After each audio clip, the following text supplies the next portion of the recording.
और खबर तफसील से बीएमसी इंतखाबात के लिए महाराष्ट्र में जारी शोर आज पूरी तरह से थम गया है। इंतखाबी मुहिम 5 बजे ख़त्म हो गई, जिसके साथ ही वोटिंग की तैयारियों का आगाज़ कर दिया गया।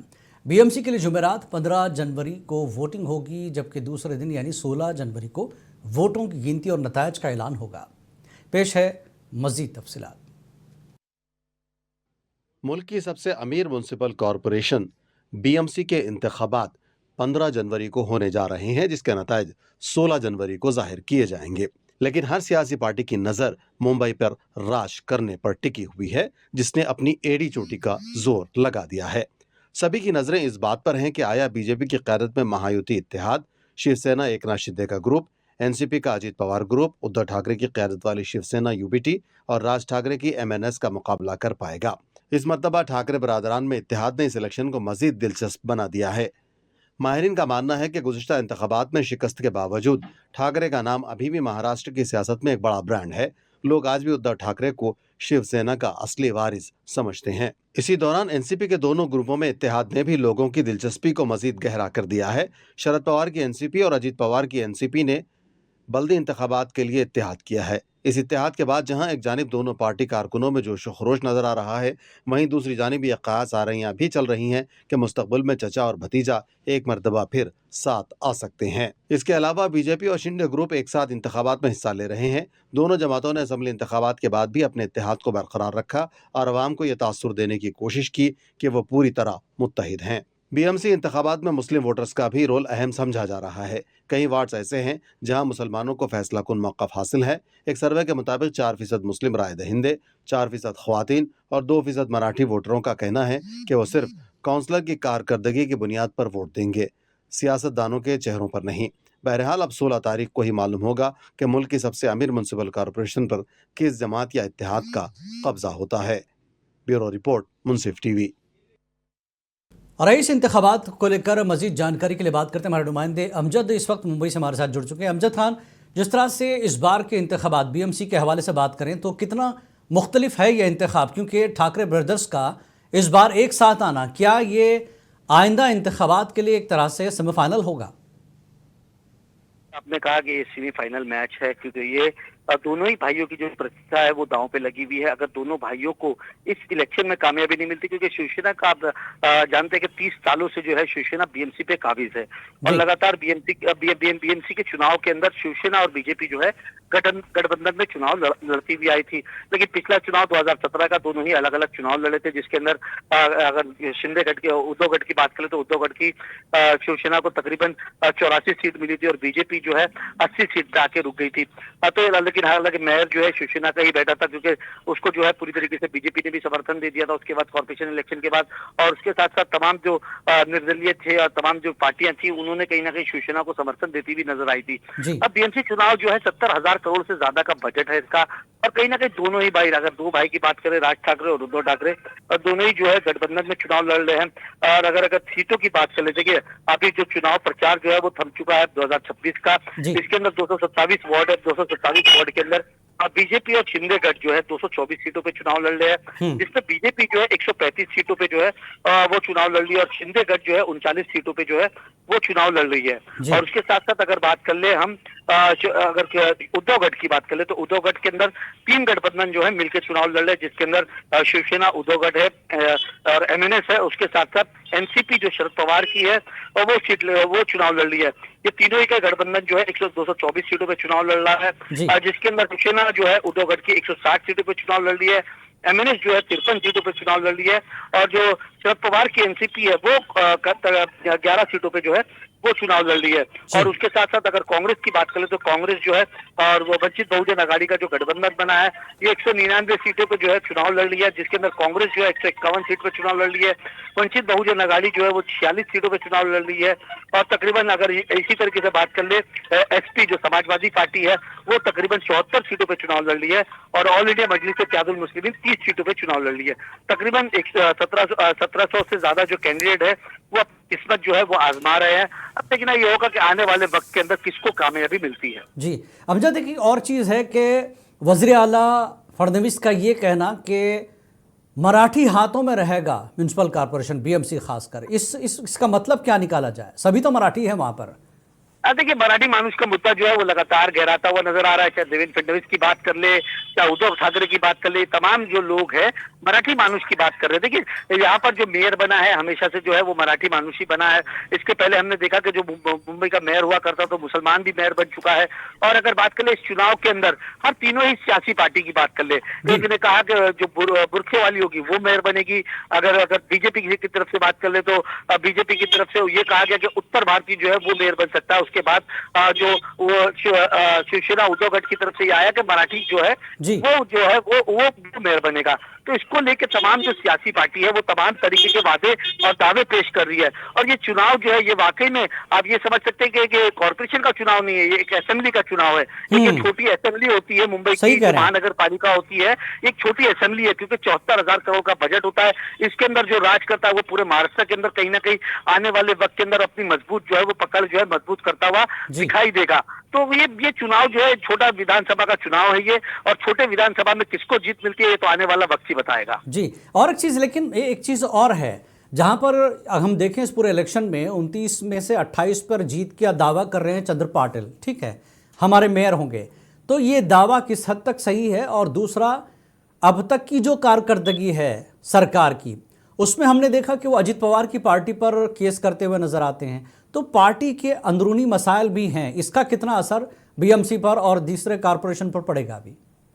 देखिए अगर बात कर ले तो 29 में से 28 नगर पालिका के अंदर जो है महानगर पालिका के अंदर कहा जा रहा है कि हमारा मेयर बैठेगा। देखिए, सत्ता जिसकी होती है और बोले ना, सत्ता जिसकी चाबुक उसी का चलता है। तो कहीं ना कहीं ये सत्ता, धन, बल, प्रयोग, तमाम चीजें जो है वो कहीं ना कहीं दिखाई देगी। और आने वाले जब इलेक्शन के रिजल्ट आएंगे तो उसके अंदर जनता ही तय करेगी कि किसको जो है वो सत्ता के ऊपर काबिज करती है। लेकिन दावे जो है तमाम सियासी पार्टी ये करती हुई नजर आती है कि उनका जो मेयर है वो बैठेगा। लेकिन ये तो आने वाला वक्त ही बताएगा कि किसका मेयर कहाँ बैठता है।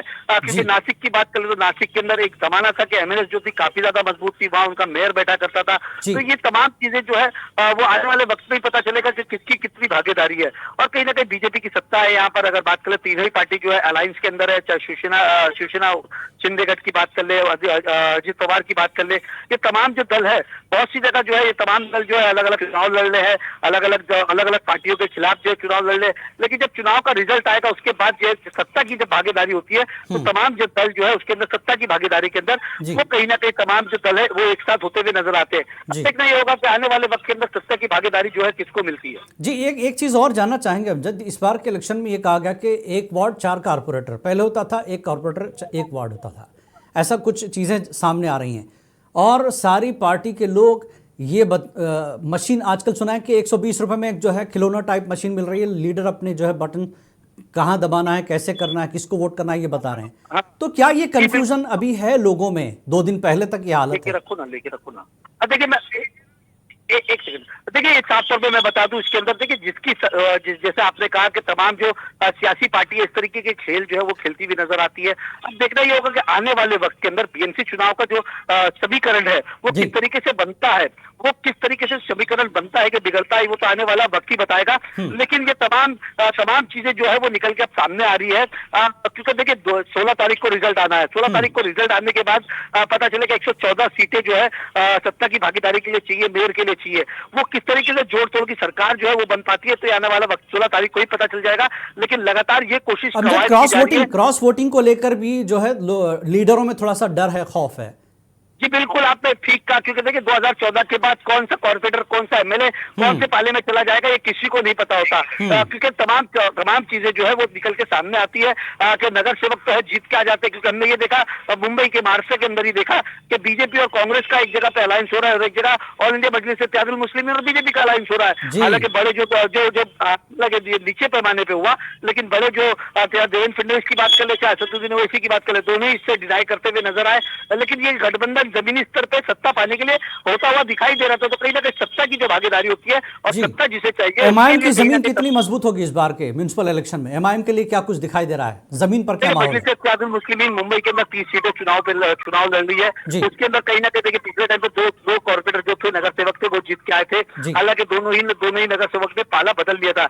लेकिन यहाँ पर अब ऐसा लग रहा है कि एमआईएम की जमीन जो है वो वापस से मिलती भी नजर आ रही है। कुछ इलाकों के अंदर ऐसा लग रहा है जी। कि एमआईएम जो है वो खाता खोलती हुई नजर आएगी और ठीक। कुछ सीटें जो है वो यहाँ पर जीतती हुई नजर आएगी। देखिए मुंबई के अंदर 2 नगर सेवक लेके आना भी बहुत बड़ी जीत होती है। 2 से 3 4 बिल्कुल। नगर सेवक किया जाते हैं तो बहुत बड़ी जीत होती है, क्योंकि एक नगर सेवक का बजट ही 200 करोड़ से ऊपर का होता है। तो बिल्कुल। कहीं ना कहीं और मुंबई का नगर सेवक बनना हर कोई चाहता है, हर कोई पार्टी चाहती है कि मुंबई का नगर सेवक जो है हमारी पार्टी का जी। बने और वहां पर खाता खुले और यहाँ की राजनीति जो है इसी तरीके से आगे बढ़े। जी बिल्कुल, बहुत शुक्रिया अमजद इस पूरी तफसीली जानकारी के लिए। इलेक्शन के समय हम पूरी नज़र बनाए रखेंगे कि किस तरह का इलेक्शन बीएमसी का इस बार रहेगा। तस्वीर थोड़ी मुख्तलिफ है इस बार के इलेक्शन में, क्योंकि ठाकरे ब्रदर्स का इस बार साथ मिलकर इलेक्शन लड़ना ये क्या कुछ दर्शाता है और तमाम पार्टियों की नज़र है। चलिए आगे बढ़ते हैं। अगली तफसीलात के लिए हमारे नुमाइंदे मजहर शेख हमारे साथ पुणे से इस वक्त मौजूद है। मजहर, पुणे में किस तरह की सूरत हाल है इस म्यूनसिपल इलेक्शन को लेकर, तफसीलात दें और क्या तैयारियां हैं। हेलो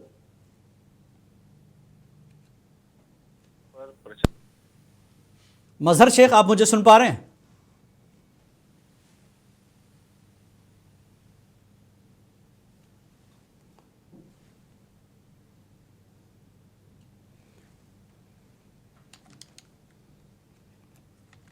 मजहर शेख, अगर आप मेरी आवाज सुन पा रहे हैं तो बताएं पूना में किस तरह की तैयारियां हैं म्यूनसिपल इलेक्शन को लेकर।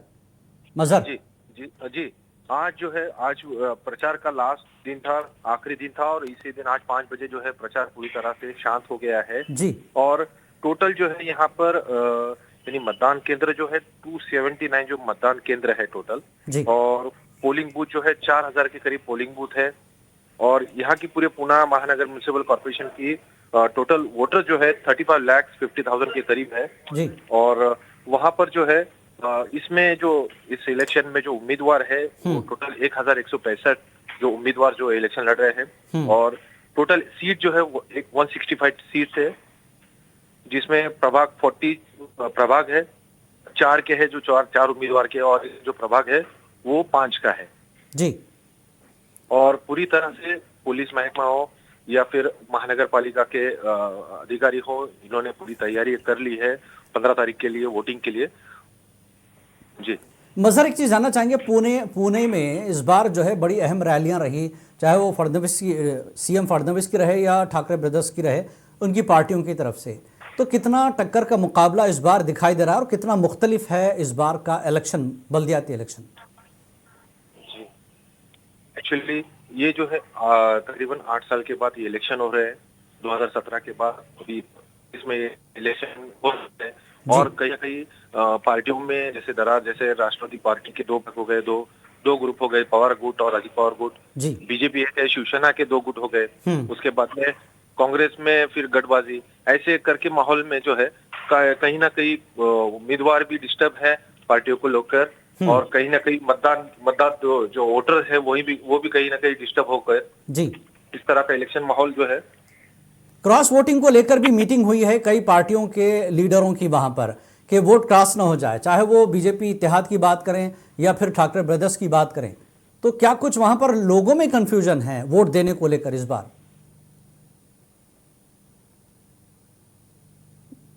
हेलो, लगता है राब्ता हमारा टूट गया। मजहर शेख, जैसा कि उन्होंने बताया कि तैयारियां पूरी तरह से हैं। पुणे में भी इस बार का इलेक्शन वाकई बहुत मुख्तलिफ है, लेकिन तस्वीर 16 जनवरी को साफ होगी जब नतायज आएंगे किसकी वहाँ पर क़यादत होगी। और क्योंकि इस तरह के म्यूनसिपल इलेक्शन का रास्ता खासकर महाराष्ट्र में ये असेंबली की तरफ ही जाता है। ज़मीनी सतह पर जो कैडर है वो जितना मजबूत होगा, सरकार उतनी मजबूत होती है।